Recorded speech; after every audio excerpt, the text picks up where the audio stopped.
In onda la chiusura delle borse, realizzato in collaborazione con Il Sussidiario.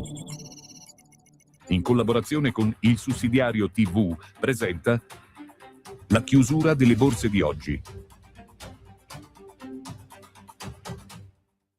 Buonasera ed eccoci ritrovati per seguire le ultime notizie, gli ultimi andamenti da parte dei mercati e la chiusura delle borse europee che stanno vivendo una situazione di exploit positivo, spinte dalle possibili voci del ritiro degli Stati Uniti da parte nel conflitto iraniano. Parliamo di un 3,06% di rialzo per quanto riguarda il FTSE MIB, indice di Parigi CAC 40 che vede un più 2%, e poi l'indice quello della Spagna, l'Ibex 35, 3,09% di rialzo.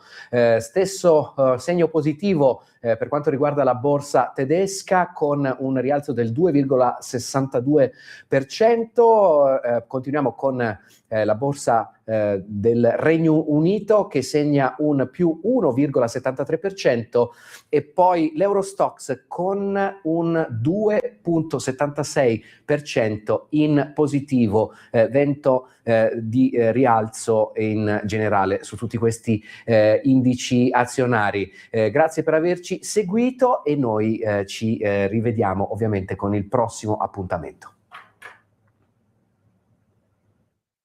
Avete ascoltato la chiusura del